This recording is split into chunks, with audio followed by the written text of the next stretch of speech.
संयुक्त राष्ट्र सुरक्षा परिषद में बदलावों की मांग को लेकर भारत अब और ज्यादा सख्ती दिखा रहा है। भारत अब खुलकर संयुक्त राष्ट्र सुरक्षा परिषद में स्थायी सदस्यता की मांग कर रहा है, क्योंकि इस समय केवल 5 देशों के पास स्थायी सदस्यता है। इसलिए भारत चाहता है कि भारत भी संयुक्त राष्ट्र सुरक्षा परिषद यानी यूएन का स्थायी सदस्य हो और अन्य देशों को भी मौका मिले।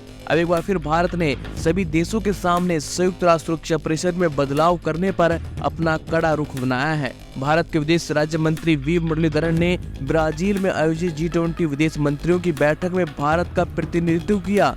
ब्राजील की अध्यक्षता के तहत G20 की मंत्री स्तरीय बैठक में मुरलीधरन ने बातचीत, सतत विकास और बहुपक्षीय सुधारों की वकालत करते हुए अधिक वैश्विक सहयोग और अंतर्राष्ट्रीय चुनौतियों पर प्रतिबद्धता की मांग की। वे मुरलीधरन ने विदेश मंत्रियों को यह भी याद दिलाया कि एक आर्थिक मंच के रूप में G20 को सतत विकास लक्ष्य और जलवायु परिवर्तनों पर ध्यान दें।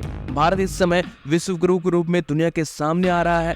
भारत में आर्थिक विकास तेजी से हो रहा है। भारत में दुनिया भर के मुद्दों पर सुनवाई होती है, उन पर हल निकाले जाते हैं। भारत में G20 की बैठक में दुनिया भर के देशों के सामने साउथ अफ्रीका को G20 का सदस्य बनाना, इन सब कारणों से भारत जल्द ही यूएन का स्थायी सदस्य होगा। भारत की यूएन की स्थायी सदस्यता में हमेशा रोड़ा बनता है चीन अपनी वीटो पावर का गलत इस्तेमाल करके भारत के खिलाफ हमेशा भारत को यूएन की स्थायी सदस्यता से पीछे हटाता आ रहा है। लेकिन पिछले दिनों विदेश मंत्री एस जयशंकर ने राष्ट्रीय राजधानी रायसेना डायलॉग 2024 के दौरान संयुक्त राष्ट्र सुरक्षा परिषद में भारत की स्थायी सदस्यता पर सवाल होने पर जयशंकर ने अपनी प्रतिक्रिया दी, जिससे स्पष्ट होता है कि जयशंकर भारत को यूएन का स्थायी सदस्य बनाने के लिए कितने इच्छुक हैं और अपना पूरा जोर लगा रहे हैं। दरअसल रायसेना डायलॉग में सम्मेलन के दौरान ऑस्ट्रेलिया की लोवी इंस्टीट्यूट के कार्यकारी निर्देशक माइकल फिलोव ने कहा कि यूएनएसएस की सदस्यता आईसीसी टेस्ट रैंकिंग के आधार पर हो सकती है।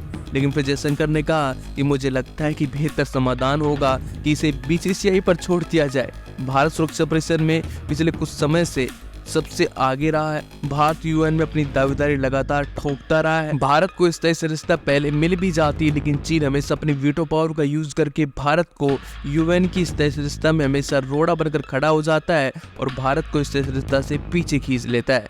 लेकिन अब वो पल ज्यादा दूर नहीं है जब भारत भी यूएन का स्थायी सदस्य होगा।